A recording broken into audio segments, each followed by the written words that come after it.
안녕하십니까? 저는 인천고등학교 3학년에 재학하고 있는 김유빈이라고 합니다. 여러분, 기아라는 단어를 들으면 어떤 생각이 먼저 떠오르십니까? 아프리카에서 굶어 죽어가고 있는 아이들, 자연재해로 인해 살아갈 곳을 잃은 아이들, 전쟁으로 인해 가족을 잃고 하루하루 구걸로 목숨을 이어간 아이들, 물론 이 아이들도 기아입니다. 하지만 좀 넓은 의미로 보자면 그 기아의 의미가 달라집니다. 기아의 사전적 의미는 길러야 할 의무가 있는 사람이 남몰래 아이를 내다버림 또는 그렇게 버린 아이입니다.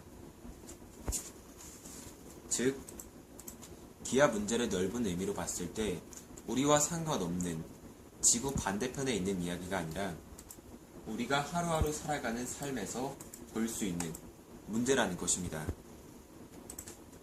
그렇다면 이런 기아 문제가 발생하는 원인은 무엇일까요? 그것은 점점 더 개방되어지는 성문화 속도에 따라가지 못하는 책임감으로 인해 발생하는 미혼모, 미혼부의 문제입니다. 아이는 낳았지만 경제적으로 책임질 수 없어 버리는 것이지요.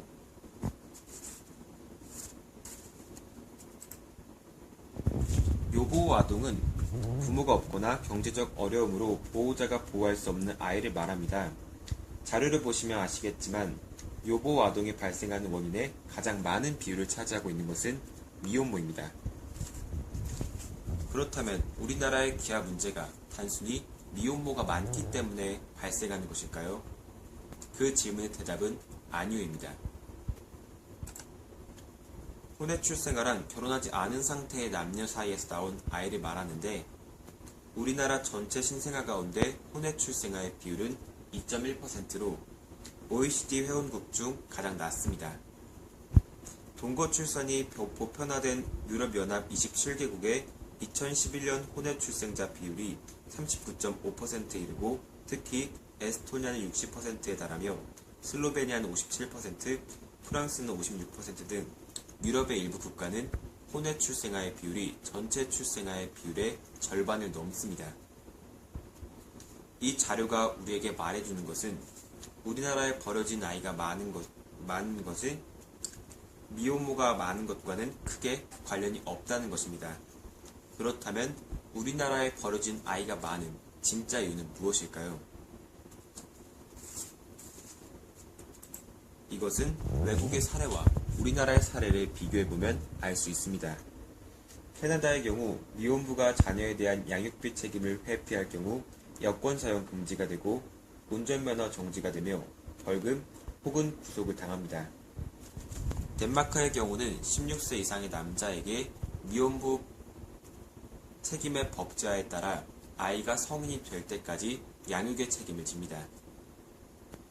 미국 위스콘주의 경우는 미혼부가 미혼모에 대해 양육비의 책임을 지는데 자녀가 1명일 경우 수입의 17%, 자녀가 2명일 경우 수입의 25%, 자녀가 3명일 경우 수입의 39%를 양육비로 지원하게 합니다.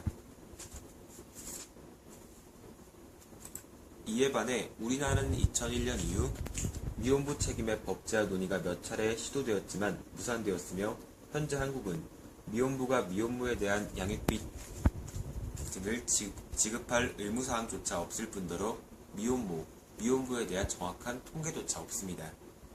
즉, 우리나라의 기아 문제가 생기는 원인은 단순히 미혼모가 많기 때문에 발생하는 것이 아니고 사회적 제도의 부족함과 사람들의 관심이 없기 때문으로 정리할 수 있습니다. 우리는 TV나 컴퓨터를 켜면 지구 반대편에 있는 기아들을 많이 볼 수 있고 또 쉽게 도울 수도 있습니다. 그러나 정작 우리나라 내부에 있는 기아들에 대해서 TV 광고나 인터넷 정보를 찾아보는 것은 이런 기아들에 비해 너무나 적습니다.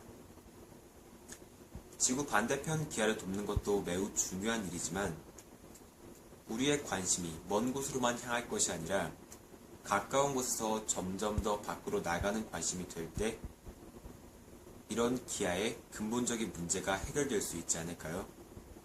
감사합니다.